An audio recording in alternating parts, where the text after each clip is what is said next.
সাহাবী হযরত সালাবা রাদিয়াল্লাহু তাআলা আনহু তার মুহাজির ভাই ছিলেন।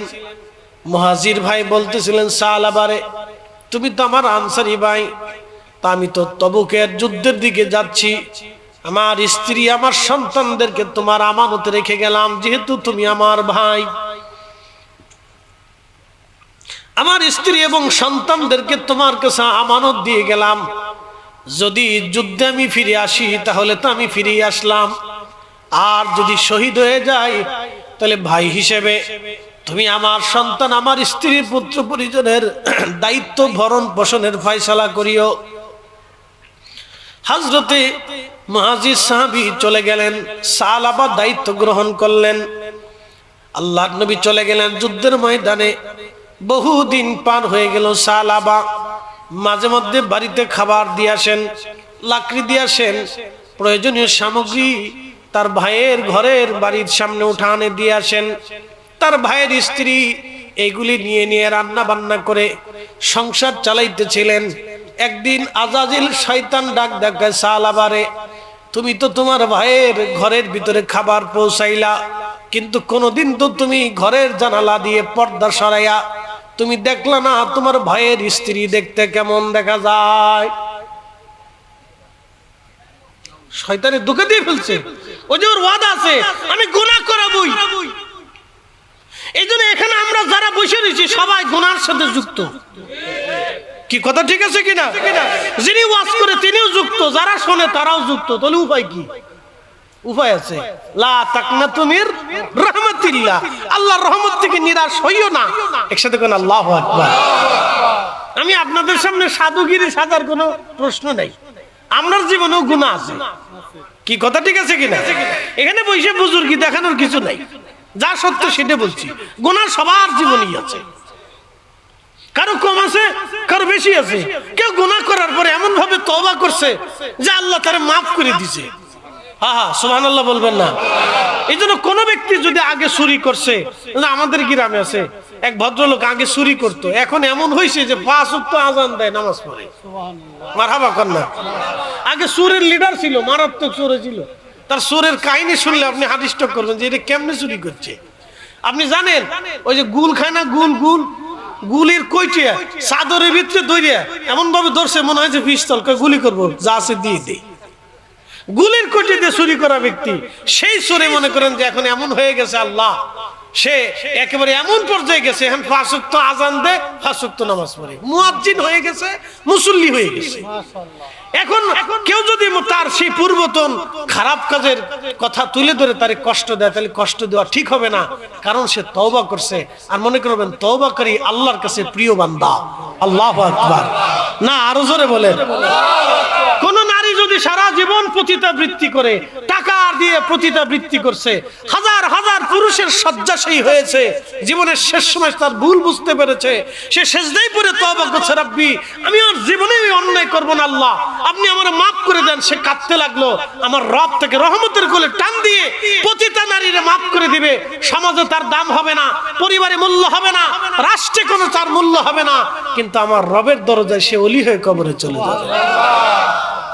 তিনি রহমান। একসাথে বলেন, তিনি কি?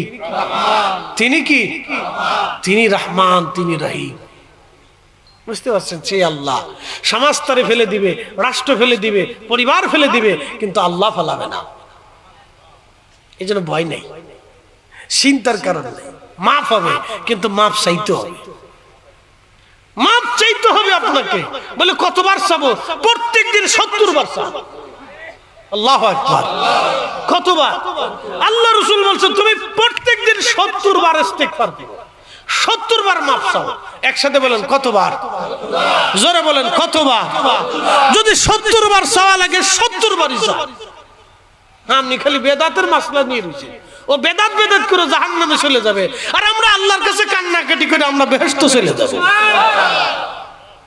বুঝতে পারছেন? আপনাদেরকে সহজভাবে বুঝাই দিয়ে গেলাম। ও বেদাত করে জাহান্নামে চলে যাবে, ও পাবে না কিছু, ছাতা কিচ্ছু পাবে না। আর আমরা রবের দরবারে কাঁদতে কাঁদতে বেহেশতে চলে যাব। বলে কান্না একদিন না একদিন তো মাফ হবেই। আরে সন্তান যদি মার কাছে বারবার কান্নাকাটি করে, জালিম যদি মা জালিমও হয়ে থাকে, তাও সন্তানরে ফিরাই না। কথা ঠিক আছে নি? আর মায়ের থেকে 99 গুণ দয়া আল্লাহর বেশি। আপনি বারবার কাঁদবেন, আল্লাহ ডাক দিবে, বান্দা যা কাঁদতেছিস মাফ করে দিলাম। উনি সেই আল্লাহ। এত অপরাধ করার পরেও এদেশের মানুষের জন্য আল্লাহ বৃষ্টি বন্ধ করে না। জানেন এদেশে তেলের সংকট হয়েছে, কতজন তেল মাটির নিচে হান্দাই তুইছি। কি কথা কর না কেন?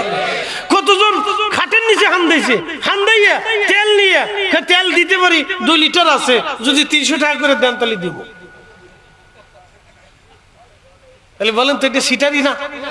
একসাথে কোন সিটারি না?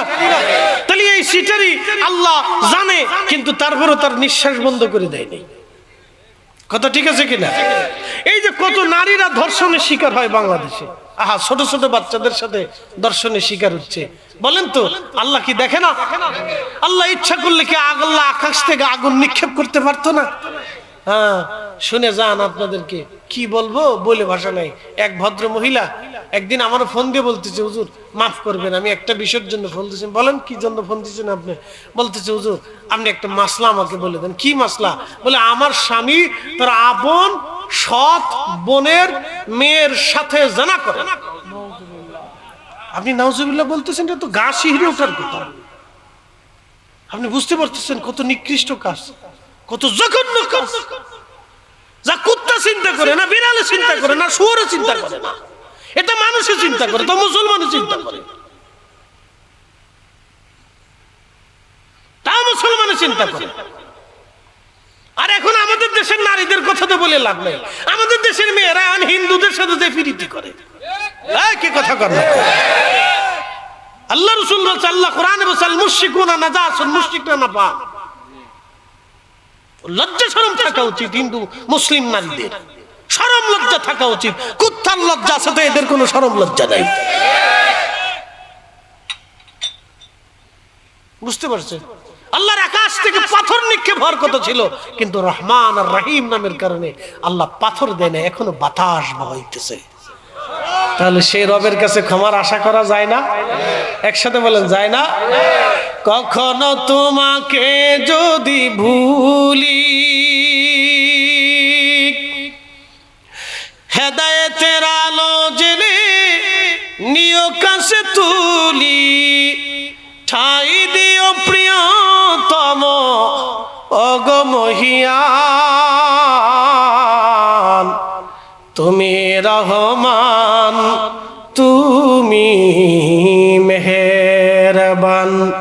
অন্ধ গাহে না শুধু তোমারি গুণগান, অন্ধ গাহে না শুধু তোমারি গুণগান, বুঝেও বুঝে না তবু শান, তুমি রহমান, তুমি মেহেরবান। আল্লাহুম্মা সাল্লি আলা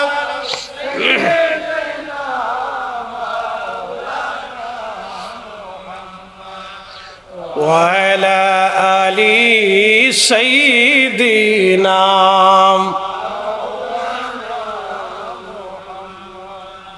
রাজবাড়ীবাসী হযরতে সালাবা আনসারী রাদিয়াল্লাহু আনহু চিন্তা করলেন, কথা তো সত্য, খাবার দাবার দিলাম, কিন্তু ভাইয়ের স্ত্রীকেও তো একটা বার দেখলাম না। আরবের মানুষ যে সুন্দর হয় সে অরিজিনাল, একেবারেই বহু সুন্দর। নারীটা বহু সুন্দরী নারী। আহা, সালাবা রাদিয়াল্লাহু তাআলা আনহু তিনি খাবার দিতে যাইয়া পর্দা টান দিয়ে সরাইয়া দেখতে গেলেন। দেখলেন বটে ওই মহিলার সৌন্দর্য দেখে সালাবার স্থির থাকতে পারেন নাই। ওই সময় শয়তান তাকে এমন ভাবে পেয়ে বসলো, তিনি তিনার ভাইয়ের স্ত্রীর হাত চেপে ধরলেন। তখন ওই মহিষী নারী ডাক দিয়ে বললেন, সালাবারে, আপনি আমার স্বামীর ভাই, দিনী ভাই, আপনি আমার হাত ধরেছেন, আপনি কি করতেছেন আপনি কি বুঝতে পারেন? আপনার ভাই আপনার কাছে আমাদেরকে আমানত দিয়ে গেছে, আপনার ভাই জিহাদের ময়দানে গিয়েছে, আমাদেরকে আপনার কাছে আমানত দিয়ে গেছে। ভাই সালাবারে, আমার আল্লাহকে ভয় করেন, আমার আল্লাহকে ভয় করেন। হযরত সালাবা রাদিয়াল্লাহু তাআলা আনহু তখন হাত ছেড়ে দিলেন। হাত ছেড়ে দেওয়ার পরে তিনি থরথর থরথর করে কাঁপতে লাগলেন। হায় হায় রে, করলাম কি কি ভুল আমি করে ফেললাম, সর্বনাশ আমার জীবনে হয়ে গেল। আল্লাহ কোরআনে বললেন, ইন্নামাল মুমিনুনা আল্লাযীনা ইযা যুকিরাল্লাহু ওয়াজিলাত কুলুবুহুম ওয়া ইযা তুলিয়াত আলাইহিম আয়াতুহু যাদাতুহুম ঈমানা। আল্লাহ ডাক দিলেন, ইমানদার তো সে যখন খোদার স্মরণ তার অন্তরের ভিতরে আসে, খোদার ভয়ে তার অন্তর থরথর থরথর করে কাঁপতে থাকে। সাহাবা রাদিয়াল্লাহু আনহু কাঁপতে লাগলেন। আহা, তিনি চিৎকার দিয়ে বের হয়ে গেলেন। অবাধ্য গোলাম মনিবের অবাধ্য হয়ে গেছে, না জানি তার কি হয়ে যায়। আল্লাহ, আমি ভুল করে ফেলছি, সাহাবার কি পরিণতি হবে আল্লাহ, আমার অন্যায় হয়ে গেছে। এই কথা বলে সাহাবা বের হয়ে গেলেন, আমার ভুল হয়ে গেছে। হাই হাই, আমি অন্যায় করে ফেলছি, ভুল করে ফেলছি। সাহাবা দৌড়াইতে লাগলেন। মদিনার শরীফ থেকে দৌড়াইয়া মদিনার দূরে পাহাড়ের অঞ্চলে চলে গেলেন। নীরবে নিভৃতে পাহাড়ের ভিতরে যে সাহাবা কাঁদতে লাগলেন, একাধারে বহুদিন কান্না করতে লাগলেন। হযরতে মুহাজির সাহাবী যুদ্ধের ময়দান থেকে তারা ফিরে আসলেন। স্ত্রীর কাছে এসে বললেন, বিবিরা, আমার ভাই সাহাবা আনসারী তোমাদের সাথে কেমন ব্যবহার করেছে? বলে, স্বামী রে, আপনার ভাই সাহাবা আমাদের সাথে সুন্দর ব্যবহার করেছে, কিন্তু আপনার ভাই সাহাবা একটা ভুল করে ফেলছে। বলে, কি ভুল স্ত্রী বলো? বলে, সে মনের খায়েশে শয়তানের ধোঁকায় পড়ে আমার হাত চেপে ধরেছিল। আমি তারা আল্লাহর ভয় দেখাইছি আপনার আমানতের কথা বলার পরে। সে কাঁদতে কাঁদতে তওবা করতে করতে সে চলে গেছে পাহাড়ে। আজও পর্যন্ত সে মদিনায় আর ফিরে আসে নাই। স্বামী রে, আপনার ভাইকে যদি খুঁজতে হয় তাহলে আপনি পাহাড়ে চলে যান। সে আল্লাহর দরবারে কান্না করতে করতে পাহাড়ে চলে গেছে। শুনছি সে পাহাড়ে কান্নাকাটি করতেছে, আর মদিনাতে তাকে কেউ আনতে পারে না। হযরতে মুহাজির সাহাবী চলে গেলেন সেই পাহাড়ে। খুঁজতে খুঁজতে যাওয়ার পরে দেখে সাহাবা পাহাড়ের এক কোনায় সিজদার মধ্যে পড়ে কাঁদতেছে, হে রব, তোমার গোলাম বান্দা তোমার অবাধ্য হয়ে গেছে, আল্লাহ তুমি আমারে মাফ করে দাও। তুমি যদি ক্ষমা না করো সাহাবা ধ্বংস হয়ে যাবে, আল্লাহ তুমি আমারে মাফ করে দাও। মুহাজির সাহাবী যা বলতেছে, সাহাবা ভাই আমার, আপনি চলে আসেন, আপনি আমার স্ত্রীর সাথে অন্যায় করে ফেলছেন, আমার পক্ষ থেকে আমি আপনার মাফ করে দিলাম। চলে আসেন, আপনি আমার সাথে, আপনাকে নিতে আসছি, মদিনায় ফিরে চলেন। সাহাবা আনসারী ডাক দেখায়, আমার ভাইরে, তুমি যতই মাফ করো, কিন্তু আমার রবের পক্ষ থেকে সুসংবাদ না আসা পর্যন্ত আমি মদিনায় ফিরে যাব না। আল্লাহ না বলা পর্যন্ত আমি ফিরে যাব না। তুমি মাফ করতে পারো, কিন্তু আমার আল্লাহ মাফ করছে কিনা আমি তো এখনো সাহাবা জানি না। বলে, ভাইরে আপনি চলেন, আপনাকে মদিনায় নিয়ে যাই রসুলের দরবারে। বলতেছে, দেখো আমারে যদি নিয়ে যাও তাহলে এইভাবে নেবা না, আমার হাত পা বেঁধে আসামি বানাইয়া, আসামি বেশে আমার হাত বেঁধে আমার শরীর বেঁধে তুমি টানতে টানতে মদিনায় নিয়ে যাও। আমি মদিনাতে আসামি হয়ে যেতে চাই। হযরত সাহাবা আসামির বেশে যখন তার হাত বেঁধে মুহাজির সাহাবী তারে টানতে টানতে মদিনায় আনছে। সাহাবা রাদিয়াল্লাহু তাআলা আনহুর একটা মেয়ে ছিল হযরত খানসামা রাদিয়াল্লাহু তাআলা আনহু ডাক দিয়ে বলতেছে, আব্বা জান, আপনি যে ভুল করছেন এই ভুলের মাসুল আপনি কিভাবে দিবেন আব্বা? চলেন আপনাকে হযরত আবু বকরের দরজায় নিয়ে যাই, কারণ আল্লাহ রসুলের দরবারে হযরত আবু বকর বেশি কথাবার্তা বলেন আল্লাহর নবীর সাথে। উনি যদি সুপারিশ করেন তাহলে কাজ হতে পারে। হযরত খানসামা বাবার হাতের বাঁধা রশি ধরে টানতে টানতে আবু বকরের দরজার সামনে নিলেন, সালাম দিলেন। হযরত আবু বকর ডাক দিলেন, কে? বলে, আমি খানসামা।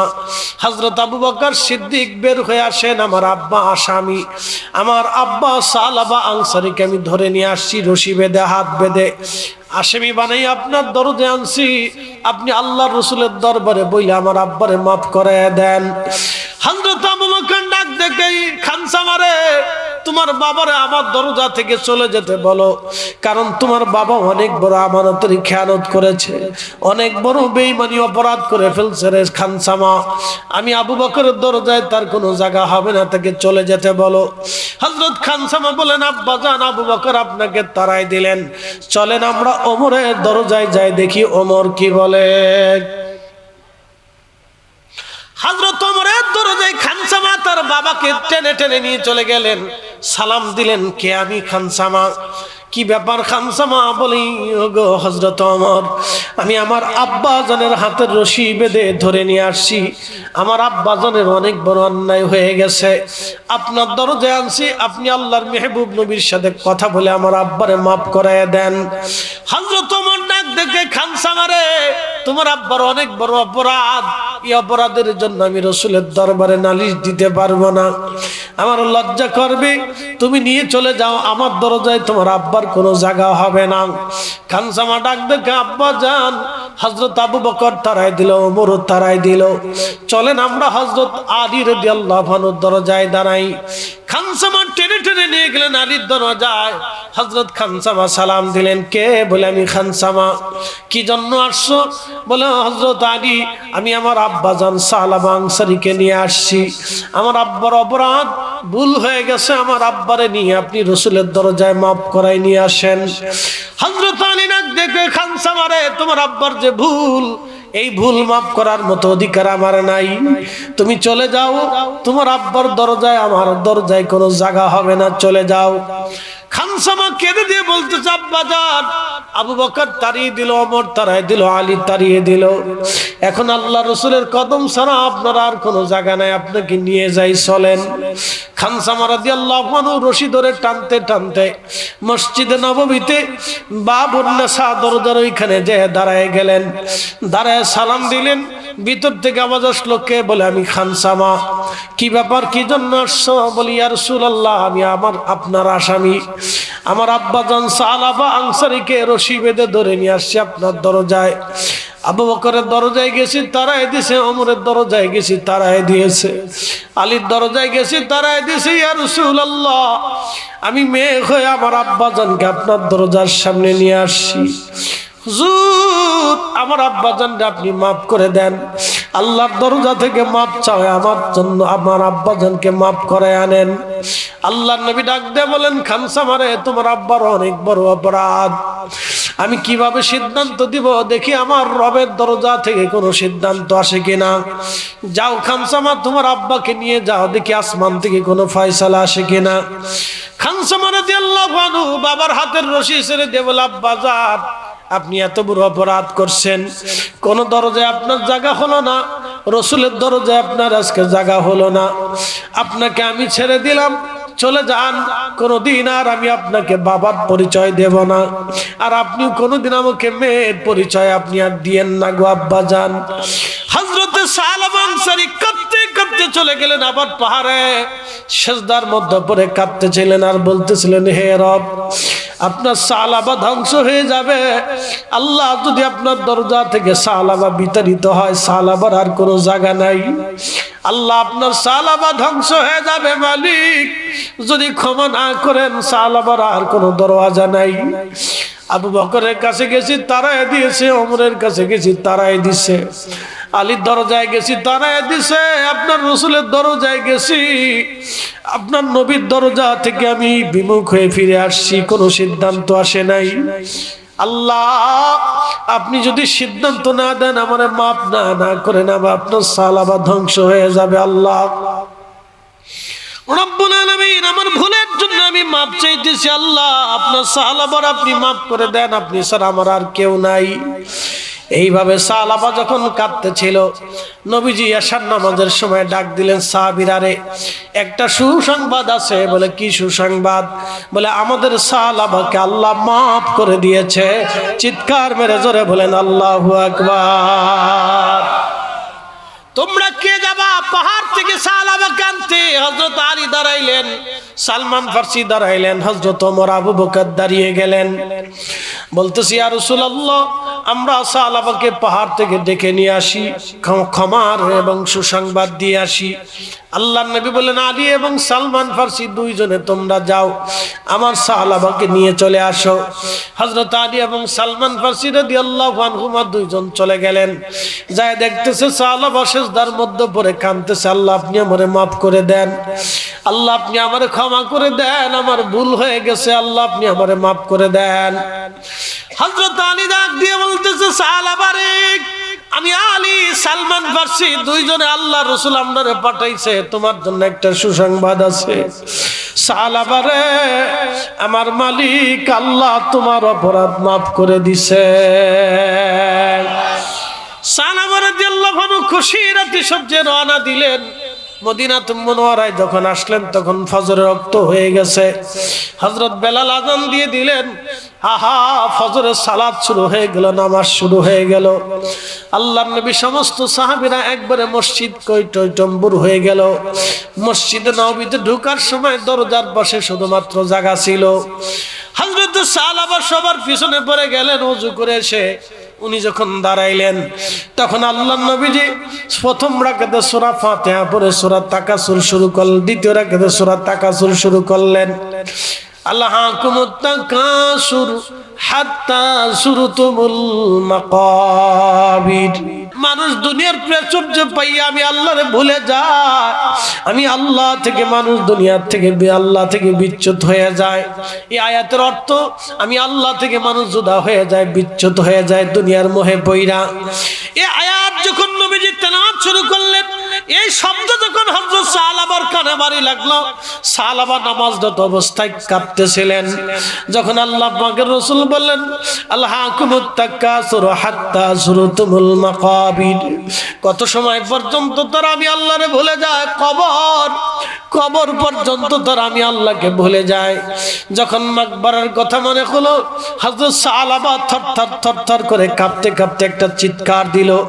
চিৎকার দিয়ে সে মসজিদ নববীর বারান্দার দরজার পাশে এসে পড়ে গেল। ওই অবস্থায় সে আল্লাহর কাছে চলে গেল, তার ইন্তেকাল হয়ে গেল। প্রিয় নবীজি নামাজ শেষ করার পরে, ফজরের নামাজ পড়ার পরে নবীজি বললেন, সাহাবীরা রে, তোমরা আমার সাহাবাকে মসজিদের বারান্দায় সুন্দর করে শোয়ায় রাখো, কবর খনন করো, তার গোসল জানাজা দাফন কাফনের ব্যবস্থা করো। সাহাবীরা সাহাবা রাদিয়াল্লাহু আনহুর গোসল করাইয়া মসজিদে নববীর ভিতরে আনলেন। নবী বললেন, মসজিদের নববীর ভিতরে আমার সাহাবাদের শোয়ায় রাখো। মসজিদে নববীর ভিতরে সাহাবা রাদিয়াল্লাহু আনহুকে শোয়ায় রাখা হলো। সাহাবা রাদিয়াল্লাহু আনহুর মেয়ে হযরত খানসামা রাদিয়াল্লাহু আনহা আসলেন।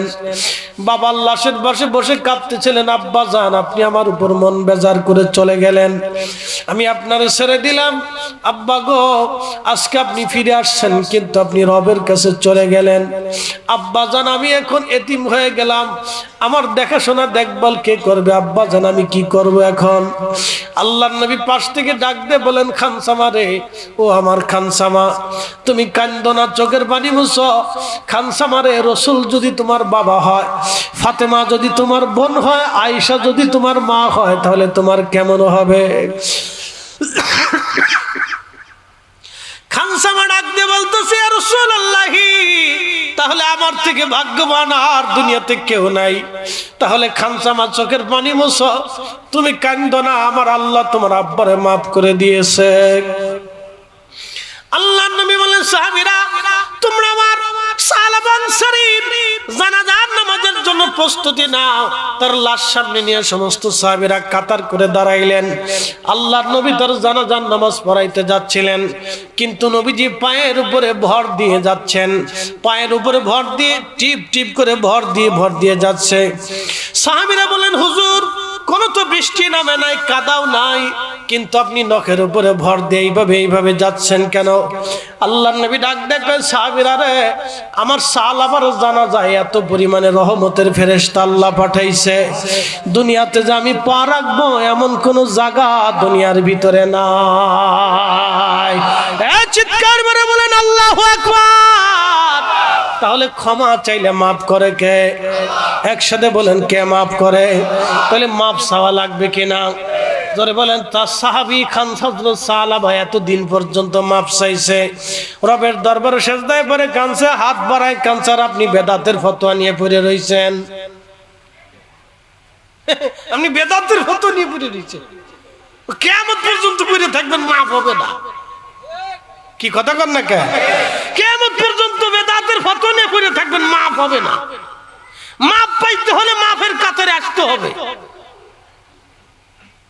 মাপ পেতে হলে মাপের কাতারে আসতে হবে। প্রিয় হাজিরিন, সালাবা রাদিয়াল্লাহু আনহুর আল্লাহ শুধু মাফই করে নাই, তওবাকারীরে আল্লাহ শুধু মাফই করে না, তার ওলি বানায় না। একসাথে কোন আল্লাহু আকবার। শুধু মাফ করে না, আল্লাহ মাফ করার সাথে আল্লাহ তার নিজের কাছে নিয়ে তারে মঞ্জুর করে আদর করে ওলি বানায় না। খানসামারে সালাবা রাদিয়াল্লাহু আনহু শুধু আল্লাহ মাফই করে নাই, মাফ করার পরে তার জানাজাতে এত পরিমাণে ফেরেশতা আল্লাহ দুনিয়াতে পাঠাইছে যে জমিনে রাসূল করিম বলতেছেন, আমি যে পা রাখবো ফেরেশতাদের কারণে পা রাখতে পারি না। এত পরিমাণে ফেরেশতা আমার সালাবার জানাজাতে উপস্থিত হয়েছে। মনে রেখেন, এটা হচ্ছে সাহাবীদের জিন্দেগি। শোনাইলাম আপনাদেরকে, মাপ চাইতে হবে, মাপ পেতে হলে মাপ চাইতে। ও নারী সমাজ, আপনাদেরকে বলতেছি, ভুল হইলে হতে পারে, মানুষের জীবনে ভুল হয়, তো ভুল তো হয়ে গেছে, তো কি করবেন? মাপ চাইতে হবে, মাপ চাইতে হবে। ভাই আমার, ভুল তো হয়ে গেছে আপনার, কিন্তু মাপ চাইতে হবে আপনাকে, আল্লাহর দরবারে মাপ চাইতে হবে। এই জন্য রব্বুল আলামিন বললেন, লা তাকনাতু মির রাহমাতিল্লাহ ইন্নাল্লাহা ইয়াগফিরুয যুনুবা জামিআ।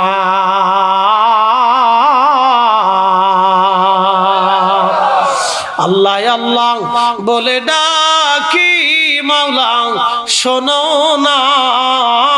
আল্লাহ আল্লাহ বলে ডাকি, মাওলা শোনো না। না জানি কই রাশিয়া মোরা কি গুনাহ, না জানি কই রাশিয়া মোরা কি গুনাহ। গুনার বোঝা মাথায় লইয়া আল্লাহ ডাকতেছি, মাফ করে দাও মাবুদ মওলা ইলাহি, মাফ করে দাও মাবুদ মওলা ইলাহি। এই জন্য মাফ চাইতে হবে, বেশি বেশি করে মাফ চাইতে হবে। আল্লাহ রাসূল বললেন, সাহাবীরা রে, প্রত্যেক দিন আমি 70 বার ইস্তেগফার করি। নবীর জীবনে কোনো গুনাহ নাই, কোনো ভুল নাই, কোনো আইব নাই, কোনো দোষ নাই, কোনো খাতা নাই, কিচ্ছু পাবেন না। তারপরও নবীজি 70 বার ইস্তেগফার করেছেন উম্মতকে শেখানোর জন্য। এই জন্য অধিক পরিমাণে আল্লাহর কাছে মাপ চাইতে হবে। খাবার পরে দোয়া করে দেন, কবরে গেছেন ফাতিহা পরে আব্বা মার জন্য দোয়া করেন, মসজিদে বসেছেন ফাতিহা পরে বাবা মার জন্য দোয়া করেন, তলবে আলেমদেরকে বাড়িতে ডাক দিয়ে কোরআন খতম দিয়ে মিলাদ শরীফ পরে আব্বা আম্মার জন্য দোয়া করেন। একসাথে জোরে বলা যাবে কি মারহাবা। কোনো বেদাত নাই, কোনো বেদাত নাই, বেশি বেশি করবে, কোনো বেদাত নাই, কোনো বেদাত নাই। দিতেইব, মাপ চাইতে হবে রবের কাছে। যত বেশি চাবেন তত বেশি পাবেন। উদউনি, আল্লাহ নিজে হুকুম দিয়েছেন, উদউনি, আমার কাছে চাও, উদউনি, আমার কাছে চাও, উদউনি, আমারে ডাকো, আমার কাছে বলো তোমার হাজত, তোমার বিপদ, তোমার মুসিবত, তোমার রোগ, তোমার এই ক্ষুধা, তোমার এই নানান জটিলতা, তুমি আমার কাছে বলো। আস্তাজিব লাকুম, আমি তোমারে দেব, আমি তোমারে দেব। একসাথে বলবেন আল্লাহু আকবার। কে দেবে? কে দেবে? সাবে কে? আমরা। দেবে কে? আল্লাহ। তা আপনি যদি না চান তো পাবেন কেমনে? চাইতে হবে। যে ধরে না সে ভাবতেছে আমি অনেক কিছু পেয়ে গেছি, মরার পরে দেখবে গুড়ার ডিম, কিচ্ছু পাইনি, কিচ্ছু পাইনি। ইস, বিরাট বড় বুজুর্গ, সাহাবীদের থেকে এত বড় বুজুর্গ হয় নাই, হুজুর গাউসে পাকের থেকে বড় বুজুর্গ হয় নাই। হযরত হাসান বসরি থেকে বড় বুজুর্গ হয় নাই, রাবিয়া বসরি থেকে বড় বুজুর্গ হয় নাই, আওলাদ রাসূল থেকে ইমাম মুসা কাযেম, ইমাম মুহাম্মদ বাকির থেকে বড় বুজুর্গ হয় নাই। কিয়ামত পর্যন্ত চেষ্টা করলে বড় বুজুর্গ হতে পারবে না। যদি 40 লক্ষ বছর হায়াত দেয়, 40 লক্ষ বছর যদি মাকাম ইব্রাহিমে নামাজ পড়ে, তাও হযরত আবু বকর সিদ্দিক রাদিয়াল্লাহু আনহু একদিনের নামাজের ওজনের সমান হবে না। কি কথা কর না, জোরে বলেন। হযরত ওমরের, হযরত উসমান, হযরত আলী, হযরত হাসান হুসাইনের এক ওয়াক্ত এক সিজদার ওজনের সমান হবে না। কি কয় পাগলে? 40 লক্ষ বছর যদি হায়াত হয়, 40 কোটি বছর যদি হায়াত হয়, 40 কোটি বছর যদি মাকাম ইব্রাহিমে নামাজ পড়ে, কাবা দেখে দেখে নামাজ পড়ে, মাকাম ইব্রাহিমে নামাজ পড়ে, মাকাম ইব্রাহিমে তাহাজ্জুদ পড়ে, মাকাম ইব্রাহিম ওইখানে বসে জিকির করে, 40 কোটি বছর যদি হায়াত হয়, তারপরে হযরত ইমাম হুসাইন রাদিয়াল্লাহু আনহুর এক সিজদার ওজনের সমান হবে না। আস্তে কোন কে সুবহানাল্লাহ, জোরে বলেন। বুঝে নেন এবার। তা আমরা কিতাব বুজুর্গ এবার বুঝে, এক সেজদার ওজনের সমান হবে, এক সেজদা। বাকিটা তো বড়ি দিয়েছি, বাকি কথা বললাম না, শুধু একটা সেজদার কথা বললাম, তাও হবে না। মনে রেখেন, তাও হবে না। তাদের মতো মহান মনীষীরা, খাদিম রাসূল হযরত আনাস প্রত্যেক ফজরের নামাজের পরে সন্তানদেরকে নিয়ে এক জামাতের সাথে কোরআন শরীফ তেলাওয়াত করে দোয়া করতেন আর বলতেন, ছেলেরা, আমি মাসুক নবীর জবান থেকে শুনছি কোরআন খতম দেওয়ার পরে যে দোয়া হয়, এই দোয়া কবুল হয়ে যায়। একসাথে বলবেন আল্লাহু আকবার। সাহাবীরা কোরআন খতম করে দোয়া করতেন, আর উনি এর কাছে বেদাত হয়েছে, ওনার বেদাত নিয়ে উনি পড়ে থাকুক। কি কথা ঠিক আছে কিনা? ওনার বেদাত নিয়ে উনি থাক, উনি বেদাত বেদাত করে যদি কিছু পাই তো পাক, আর আমরা কোরআন খতম দিয়ে যদি কিছু পাই তো আমরা লয়ে যাই। কথা ঠিক আছে কিনা? যার যার সিদ্ধান্ত তার তার কাছে, জোর করে কেউ কারো নেকি দিতে পারে না। আপনাদেরকে এবার একটু বুঝাই, পতিতা নারী সমাজে কোনো দাম আছে? এখন যদি একজন মুরব্বীরে বলি, বাবা আপনার ছেলের জন্য একটা মেয়ে দেখছি, বলে মেয়ে কি করে? মেয়ে শিক্ষিতা, ডক্টরেট ডিগ্রি অর্জন করছে। কোথার থেকে? বলে হার্ভার্ড বিশ্ববিদ্যালয় থেকে অথবা অক্সফোর্ড বিশ্ববিদ্যালয় থেকে সে ডক্টরেট ডিগ্রি নিয়ে আসছে, অনেক মেধাবী। বলে কি করে? বলে পতিতা। অনেক সুন্দরী, পৃথিবীর সেরা সুন্দরী 10 জনের ভিতরে একজন, চমৎকার সুন্দরী, মেয়ে ভালা, বংশ ভালা, কিন্তু পতিতা। বলেন কোন বাবা নেবে? বাংলাদেশের কৃষক বাবারও যদি কোন, তো হেতো না, আমি মরে যেতাম, এই মাইয়া আমার ঘরে আমার ফুলার সাথে আনবো না। আস্তে কোন কে জোরে বলেন। রিক্সা যে চালায় সেও বলবে না, এই মাইয়া আমার ঘরে আমার ফুলার সাথে আনবো না, আমার ফুলা রিক্সা চালায় খাক, তাও বল তো পতিতা নারী আনতাম না। তাহলে বুঝে গেল, পতিতা নারী সমাজে কোনো দাম নেই, পরিবারেও কোনো দাম নাই। আল্লাহ রাসূল বললেন সহিহ বুখারীর কিতাবুল আম্বিয়াতে, এক পতিতা নারী কাস্টমারের জন্য দাঁড়াই রয়েছে। তো দেখতেছে একটা কুত্তা, কুকুর তৃষ্ণার্ত অবস্থায় হাঁপায়া হাঁপায়া হাঁপায়া হাঁপায়া হাঁপায় হাঁপায় যাচ্ছে। তো পতিতা নারীর অন্তরে মায়া লাগছে, মায়া। এই দেখেন মায়া কি জিনিস, পতিতা নারীর অন্তরে মায়া লাগছে। আর বাংলাদেশের মানুষের কথা বলে লাভ নেই, কুত্তারে নামাই দিছে খান জাহান আলীর কুমিরে খাওয়ার জন্য। শতান এগুলোর জুতা দিয়ে বাইরে সোজা করার দরকার ছিল। কথা কেন জোরে বলে? ছাগল নিয়ে যায়, মুরগি নিয়ে যায় কুমিরে খাওয়ানোর জন্য। আচ্ছা, এখন আমার প্রশ্ন, খান জাহান আলীর মাজারে কতজনে কত কিছু দান করে, তাহলে মাজারে যারা খাদেম আছে তার মনে হয় খাদেমরা টাকা পয়সা চুরি করে নিয়ে যায়। ওরা কি কুমিরে খাওয়াইতে পারে না, যে কুত্তা খাওয়াইতে হবে? কি কথা কর না, খাদেম করে জুতা দিয়ে বেরিত, ওটা চোর। আসতে কনকে জোরে বলেন, ওটা চোর। ও চুরি না করলে তো কুমির ক্ষুধার্ত থাকবে কে? কুমিরে কেন ওই কুত্তা খাবে বলেন তো? তাহলে খাদেমরা চুরি করে, ও খাদেম করে আগে ধরিয়ে এনে বাটান চালান দিতে হবে। শতান, এই শয়তানগুলির জন্য আজকে এই দেশের পীর মাশায়েখদের দুর্নাম হয়। কথা কন জোরে বলেন। আরে খান জাহান আলী কত বড় আল্লাহর ওলি জানেন? উনরা আসছে না বিদায় দক্ষিণবঙ্গে কালেমা আসছে। কথা ঠিক কিনা? অথচ উনার মাজার নিয়ে ব্যবসা করতেছে। শতান কোথাকার, জুতা দিয়ে বাইরে গিয়া খাদেম করে আগে সোজা করতে হবে। এগুলো খাদেম সিন্ডিকেট। বাংলাদেশে বহু সিন্ডিকেট আছে। এলে খাদেম সিন্ডিকেটের বিভিন্ন মাজারে এলো খাদেম সিন্ডিকেট, জুতা দিয়ে বাইরে খাদেমদেরকে সোজা করতে হবে।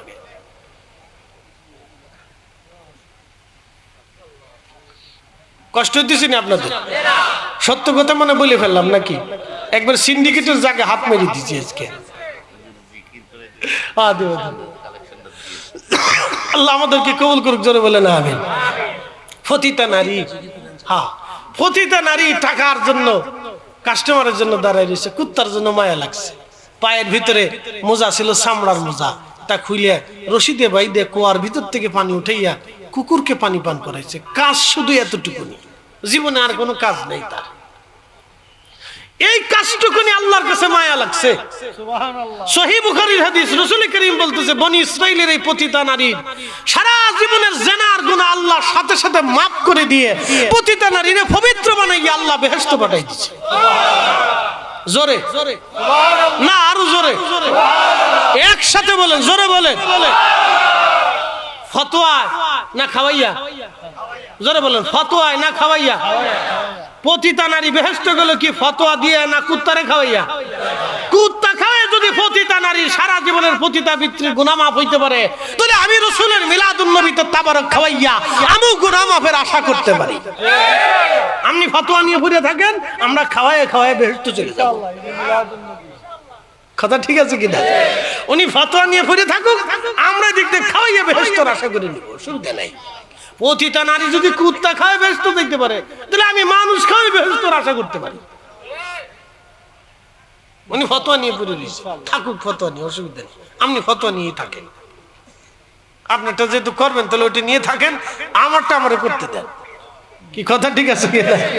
আমারটা আমারে করতে দেন, তাহলে আমরাও আশা করি আমরা মানুষের। আচ্ছা বলেন তো, আজকে মাহফিলে তবরক আসেনি? আচ্ছা তবরক যে আছে বলেন, আজকে কি শুধু আপনারা পাবেন, কুকুরে কিছু পাবে না? শুধু কি কুকুরে পাবে, কীট পতঙ্গ ওরা পাবে না? তাহলে বরাদ্দ কি শুধু আল্লাহ আমাদের জন্য করছে না ওদের জন্য করছে? হ্যাঁ হ্যাঁ, এটা বুঝে যাবেন আপনি। রিজিক আজকে এখানে যারা আসছেন, যারা তাবরক পাবেন, তাবরক কিন্তু এই কমিটির দেওয়ার সামর্থ্য নাই। আপনার রিজিক আপনি এখানে নিয়ে আসছেন। কথা ঠিক আছে কিনা? রিজিক দেয় কে? দেয় কে? পুকুরের মাছের দেয় কে? সাগরের মাছের কে দেয়? জঙ্গলের প্রাণীদেরকে কে দেয়? তিমি মাছের কে দেয়? প্রত্যেকদিন 110 মন খায় ওটা রাক্ষস। হ্যাঁ, প্রত্যেক দিন 110 মনের খাবার লাগে, প্রত্যেক দিন 110 মন আল্লাহ খাওয়ায়। অথচ ওর কোনো কিন্তু জাতিসংঘ নাই, খাদ্য গুদাম নাই, রাষ্ট্র নাই, ওই গোডাউনও নাই, ব্যাংকের অ্যাকাউন্টও সিস্টেম নাই। তারপরও আল্লাহ প্রত্যেক দিন ওরে খাওয়াচ্ছে। আমাদেরকেও আল্লাহ খাওয়ায়। কথা ঠিক আছে কিনা? আল্লাহ খাওয়ায়। তা আমার রিজিক আল্লাহ আমারে বরাদ্দ করছে, এই কমিটি দিয়ে আজকে আপনাদের জন্য তাবারক বরাদ্দ করছে। কি কথা ঠিক আছে কিনা? এই কমিটির মাধ্যম দিয়ে আল্লাহ আপনার বরাদ্দ করছে, কিন্তু আপনারটা আপনি খাবেন। এই জন্য দুই টোপলা কেউ ধরবেন না, একটাই লয়ে। অনেকে চিন্তা করে একটা লইছে আর একটা লয়ে যায়, এটা করে না, এটা করে না, একটাই লয়ে। এই সংখ্যায় মহিলারা বেশি থাকে, টুক করে একটা টুপলার ভিতরে ঢুকে আর একটা দেয়। চিন্তা করে আমি খামো তো নাতির লেগে রয়ে যায়, ফুলার লেগে রয়ে যায়, এরাই চিন্তা করে আর কি। তো যাই হোক, কথা বেশি বাড়াবো না।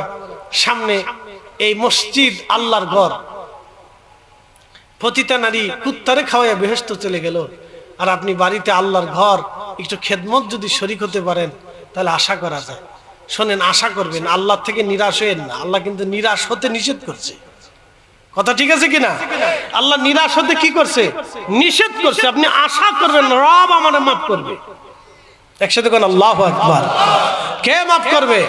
কিন্তু আপনাকে মাফ নেওয়ার জন্য আবতাগু ইলাইহিল ওসিলা, আপনার ওসিলা খুঁজতে হবে,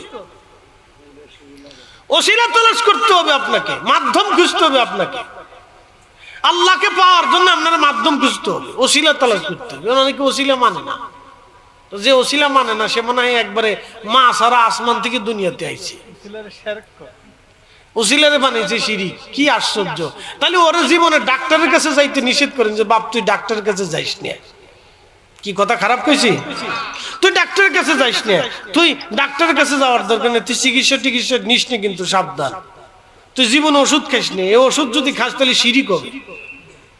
কি কথা খারাপ কইছি ভাই? আচ্ছা, প্রকৃত শেফার মালিক কে? তাহলে ওষুধ খান কে?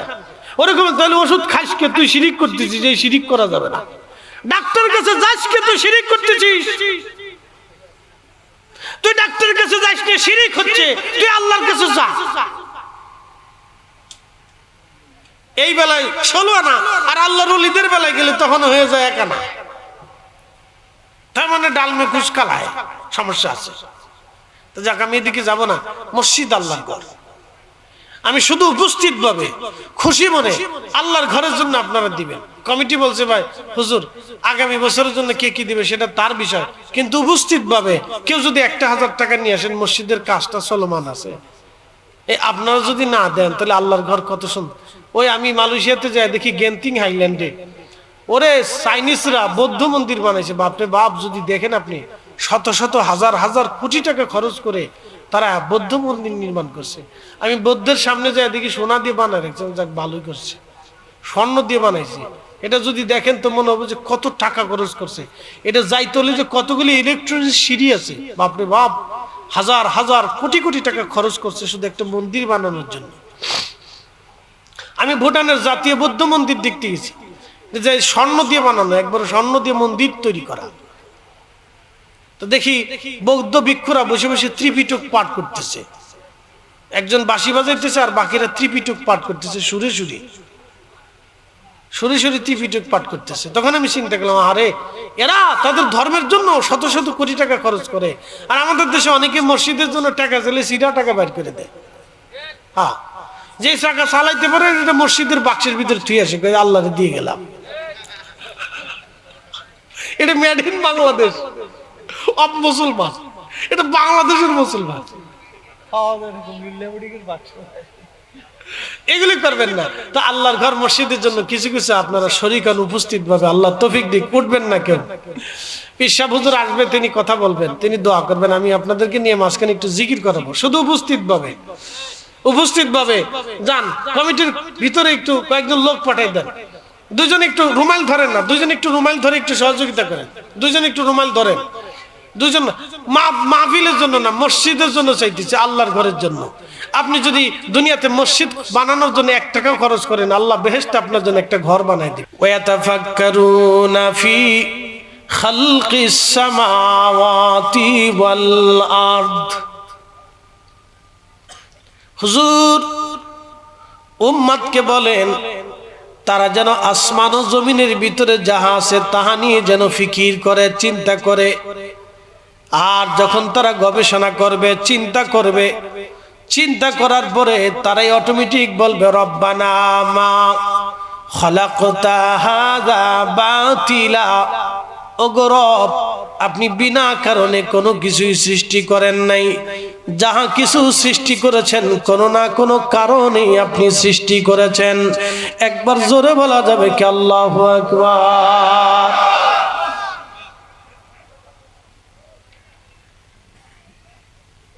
রাজবাড়িবাসী, আল্লাহ আপনার বাড়িতে একটা কুকুর সৃষ্টি করেছেন কারণে, বিড়াল সৃষ্টি করেছেন কারণে, গরু সৃষ্টি করেছেন কারণে, ছাগল, দুম্বা, ভেড়া, বকরি, পশু পাখি, কবুতর, মুরগি, এই সব কিছু আল্লাহ কারণে সৃষ্টি করলেন। গাছের ভিতরে পোকা লাগে কারণে সৃষ্টি করলেন, বাথরুমের ভিতরে পোকা লাগে কারণে সৃষ্টি করলেন। যদি আপনার টয়লেটের মধ্যে পোকা না থাকতো তাহলে সারা পৃথিবীর কোটি কোটি মানুষের বাথরুমে পৃথিবী দুর্গন্ধ ছড়িয়ে যাইতো। কথা ঠিক আছে কিনা? আপনি ঘুমানো তো দূরের কথা, রাস্তায় চলা তো দূরের কথা, বাথরুমের জায়গা খুঁজে পেতেন না। আপনি যে কোথায় বাথরুম করবেন এই জায়গাটাও খুঁজে পেতেন না। যদি কোটি কোটি মানুষের বাথরুম নষ্ট না হতো, এই পোকা সৃষ্টি না করতো। এই জন্য আল্লাহ বলেন রব্বানা মা খালাকতা হাযা বাতিলা। রব্বুল আলামিন, আপনি নিরর্থক কোনো কিছুই সৃষ্টি করেন নাই, সব কারণেই আপনি সৃষ্টি করলেন। প্রিয় উপস্থিতি, খুব মনোযোগ দিবেন রাজবাড়ির মুসলমান। আল্লাহ কোনো কারণ ছাড়া কোনো কিছুই যখন সৃষ্টি করলেন না, সব কিছুই যেহেতু কারণে সৃষ্টি করলেন, আমাদেরকেও আল্লাহ একটা কারণে সৃষ্টি করেছেন, ওমা খালাকতুল জিন্না ওয়াল ইনসা ইল্লা লিয়াবুদুন। আমার রব আমাদেরকে সৃষ্টি করলেন আমার রবের গোলামি করার জন্যে, রবের গোলামি করার জন্যে, রবের গোলামি করার জন্যে। কিন্তু মানুষ কি করলো? আল্লাহর গোলামি বাদ দিয়ে মানুষ শয়তানের গোলামি করলো। কি কথা ঠিক আছে কিনা? আল্লাহর গোলামি বাদ দিয়ে মানুষ শয়তানের ইত্তেবা করলো। আল্লাহ বহু আয়াতে বললেন, ইয়া আইয়ুহাল্লাযীনা আমানু আতিউল্লাহ, ও ঈমানদার তোমরা আমি আল্লাহর ইত্তেবা করো। ইয়া আইয়ুহাল্লাযীনা আমানুত্তাকুল্লাহ, ও ঈমানদার তোমরা আমি আল্লাহকে ভয় করো, আমি আল্লাহর ইত্তেবা করো, আমাকে ভয় করো।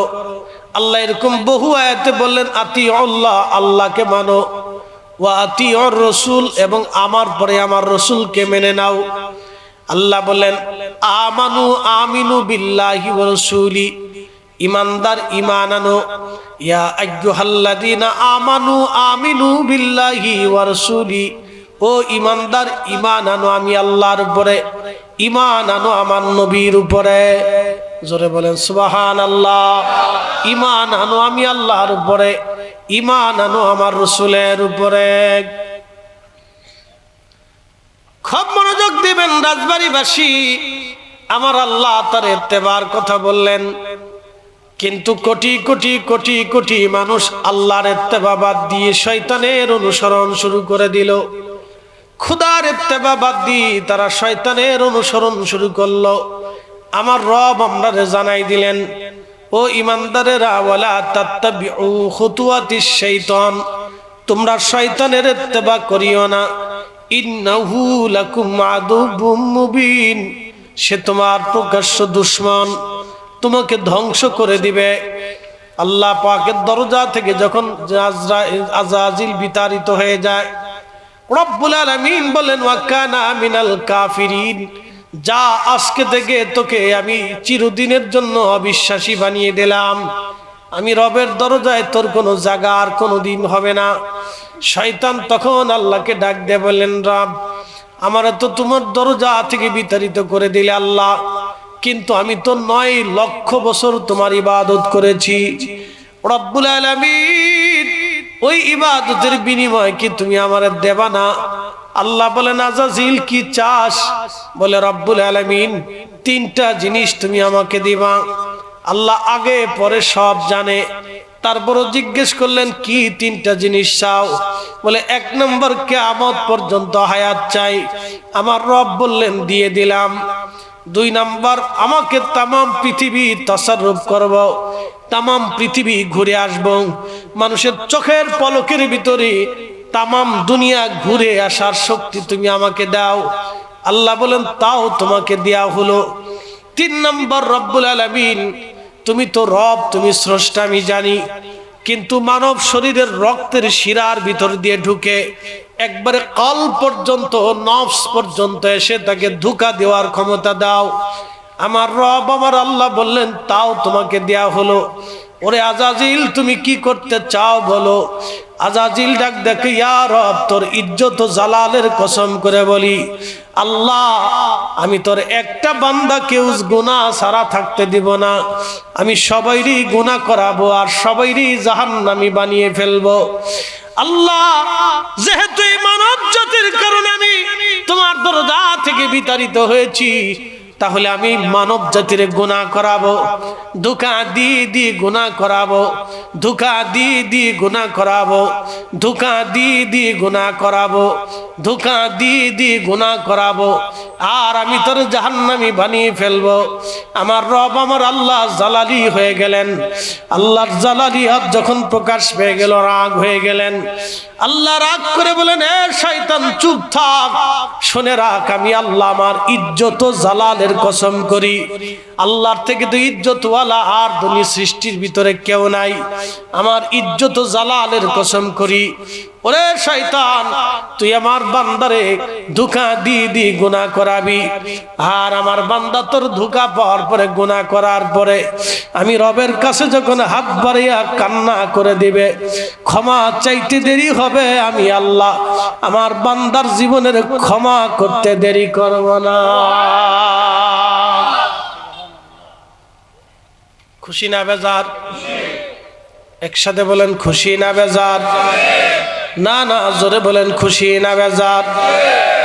তাহলে বলেন, যদি ক্ষমা পাইতে চান তাহলে ক্ষমা চাওয়া লাগবে কিনা?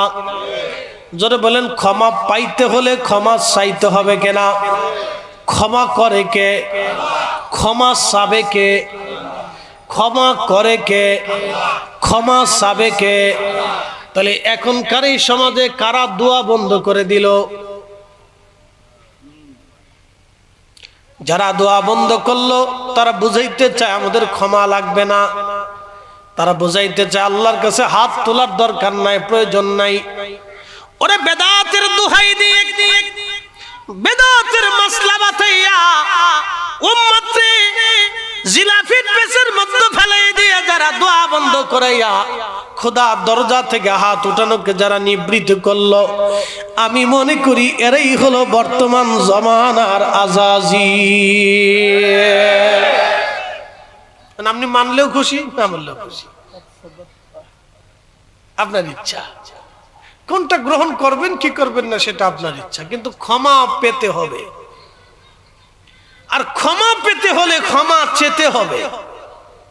আবার বলি, ক্ষমা পেতে হবে। ক্ষমা পেতে হলে ক্ষমা চেতে হবে। ভাবতেছেন আস্তাগফিরুল্লাহ ইন্নাল্লাহ গফুরুর রহিম বলি ক্ষমা পেয়ে যাবেন, তাহলে নবী আলাইহিস সালামের এই রাতের পর রাত সেজদায় পড়ে থাকার দরকার ছিল না। যদি আস্তাগফিরুল্লাহ বলে ক্ষমা পাইলে যদি ক্ষমা পাওয়া যাইতো, তাহলে পৃথিবীর সাহাবীদেরকে সেজদায় পড়ে কাঁদতে হতো না। যদি আস্তাগফিরুল্লাহ বললেই ক্ষমা হয়ে যাইতো, তাহলে দুনিয়ার বড় বড় ওলি বুজুর্গ যারা ছিলেন তারা এই রাতের পর রাত সেজদায় পড়ে রবের দরবারে হাত তুলে থরথর করে কাঁপতেন না।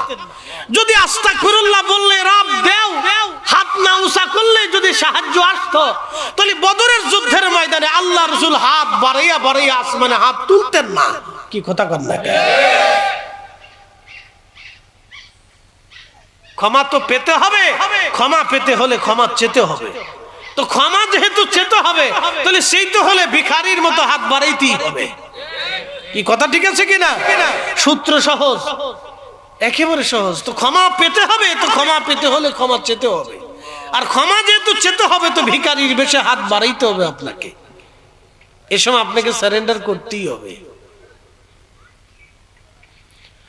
প্রিয় উপস্থিতি, খুব মনোযোগ দিবেন।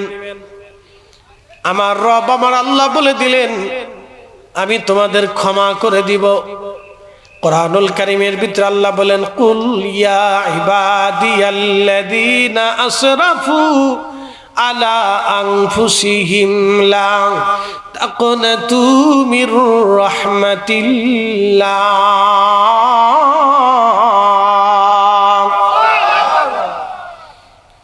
কুল, হুজুর আপনি বলে দেন, ইয়া ইবাদিয়াল্লাযীনা আসরাফু আলা আনফুসিহিম, হে আমার বান্দারা, নফসের উপরে যত জুলুম করো, অনেক গুনাহ তুমি করে ফেলছো। গুনাহ করতে করতে করতে করতে করতে করতে সাত আসমান তোমার ভরে গেল, সাত জমিন তোমার ভরে গেল। লা তাকনাতু মির রাহমাতিল্লাহ, তুমি আমার রহমত থেকে সাবধান, নিরাশ হইও না। আমার রহমত থেকে নিরাশ হইও না। একবার জোরে বলা যাবে কি মারহাবা? আমার রহমত থেকে নিরাশ হইও না, আমার রহমত থেকে নিরাশ হইও না। ইন্নাল্লাহ ইয়াগফিরুয যুনুবা জামিআ, নিশ্চয় আমি রব তোমাদের জীবনের গুনাহগুলি মাফ করে দেব। নবীর দরবারে একজন সাহাবী ছিলেন, সাহাবীর নাম হযরত সালাবা রাদিয়াল্লাহু তাআলা আনহু। তবুকের যুদ্ধ শুরু হয়ে গেল। সুদূর মদিনা থেকে 650 প্রায় 700 কিলোমিটার দূর তাবুক, অথবা 1000 কিলোমিটারের মতো হতে পারে, স্মরণে নাই। এই দীর্ঘ রাস্তা, গরমের দিন, গরমের সময় যারা মক্কায় গেছেন আপনারা দেখেছেন প্রচন্ড গরমে মক্কার বালিগুলি একবারে উত্তপ্ত হয়ে যায়, লু হাওয়াগুলি আসতে থাকে, শুধু চারপাশে গরম বাতাস আসতে থাকে। ওই সময় তাবুকের যুদ্ধের দামামা বেড়ে গেল। নবীজি ওই মুহূর্তেই 30,000 সাহাবী নিয়ে রওনা হয়ে গেলেন। আরবের মানুষ প্রচন্ড গরমে সাধারণত সফরে বের হতেন না, কিন্তু নবীজি ওই সময় রওনা হয়ে গেলেন। তো সালাবা রাদিয়াল্লাহু আনহু ছিলেন আনসারী সাহাবী। আনসারী এবং মুহাজির যারা মক্কা থেকে হিজরত করে মদিনায় গেছে তাদেরকে মুহাজির বলা হয়, আর মদিনার যারা মুহাজিরদেরকে আশ্রয় দিয়েছিল তাদেরকে আনসারী বলা হয়। আল্লাহর নবী মুহাজির এবং আনসারীদের ভিতরে ভ্রাতৃত্ব করে দিয়েছিলেন, ভাইয়ের সম্পর্ক করে দিয়েছিলেন। তাও কেমন ভাই? আপন ভাই। বাবার সম্পত্তি যেমন ভাই সমানভাবে ভাগ পেয়ে যাবে। মুহাজির আর আনসার সাহাবীরা একজন আর একজন, যদিও তারা জন্মগত আপন না, কিন্তু সম্পদ একেবারে সমানে সমানে তারা নিবে। একবারে আপন ভাইয়ের মতো আল্লাহর নবী সম্পর্ক করে দিলেন।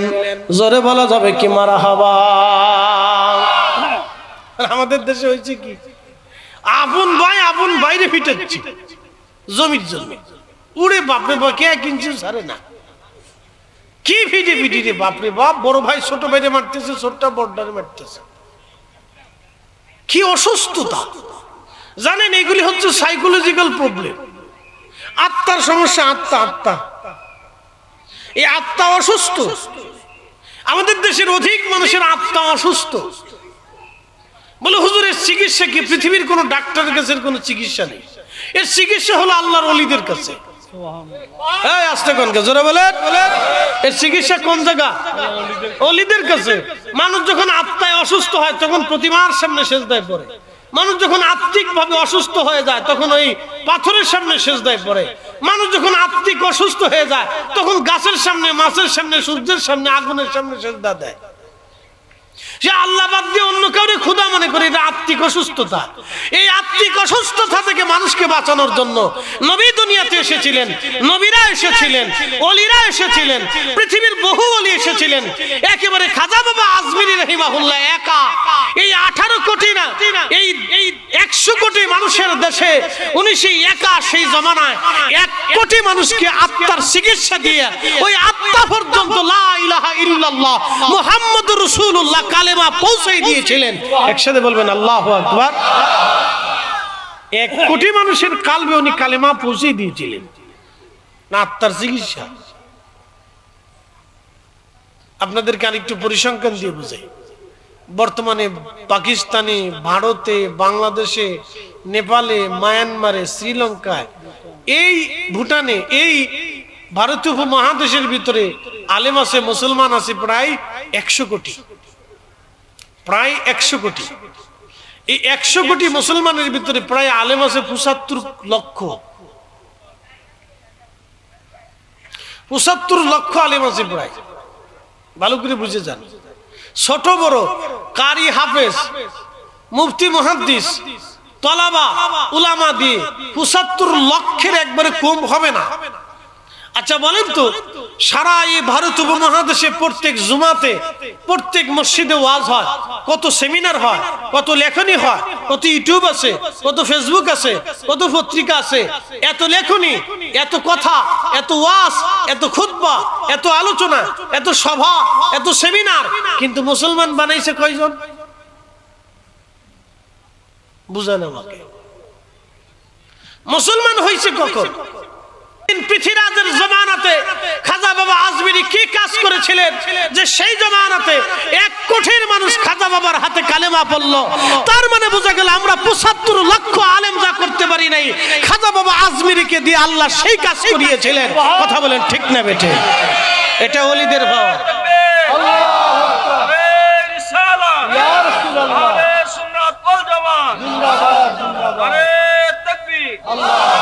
এটা ওলিদের পাওয়ার, এটা ওলিদের পাওয়ার, এটা আত্মার ক্ষমতা। বুঝতে পারছেন? এখন বলবেন হুজুর এই ক্ষমতা আনতে হলে কি হবে? এই ক্ষমতার কথা যদি এখন বলি তাহলে এই গ্রুপের ভিতরে, এই মাহফিলের ভিতরে, সদস্যের ভিতরে একজনও নাই।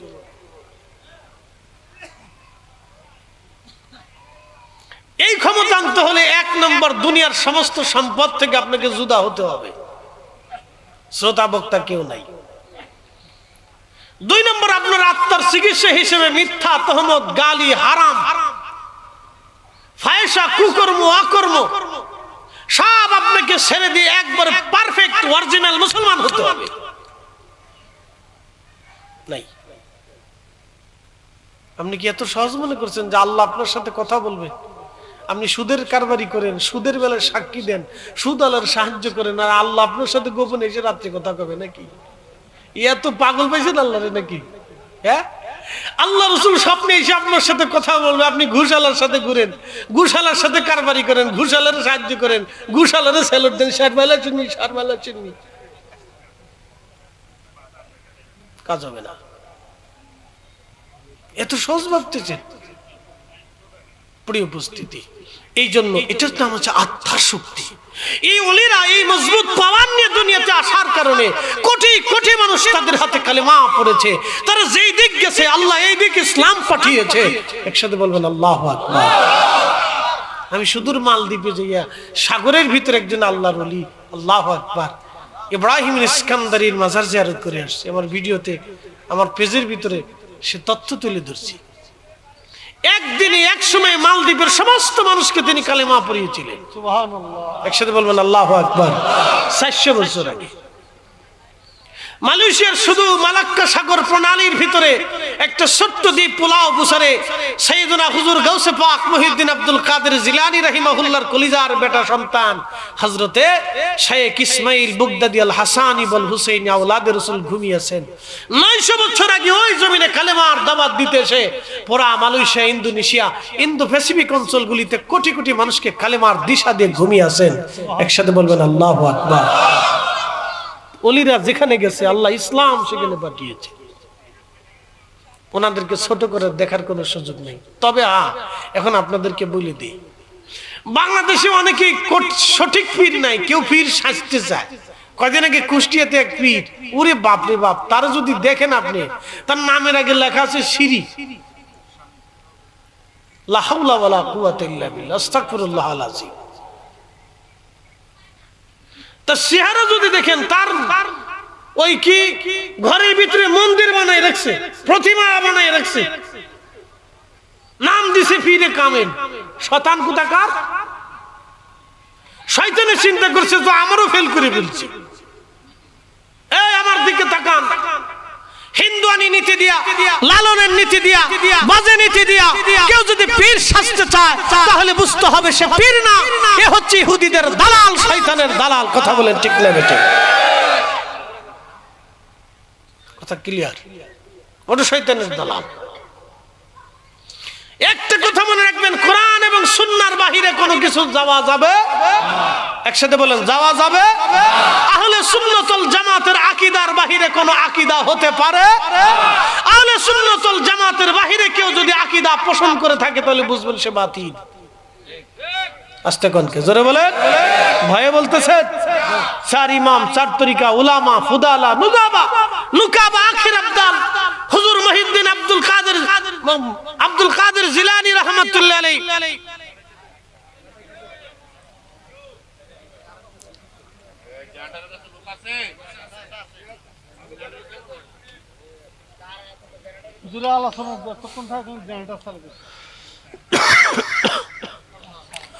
দুরূদে পড়েন আল্লাহুম্মা সাল্লি আলা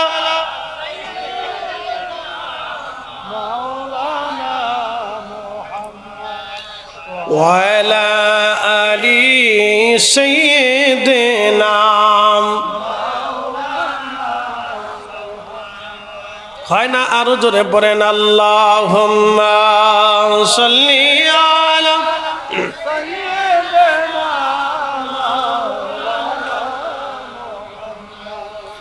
ওয়া আলা আলি সাইয়্যিদিনা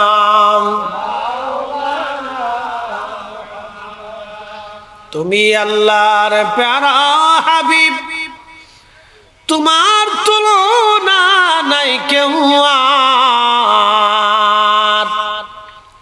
তোমার মতো আকাশ ভ্রমণ করেনি কোন পয়গম্বর আল্লাহুম্মা সাল্লি আলা জবান খুলে মাশাআল্লাহ আল্লাহু আকবার وعلى آل سيدنا سبحان الله بحمده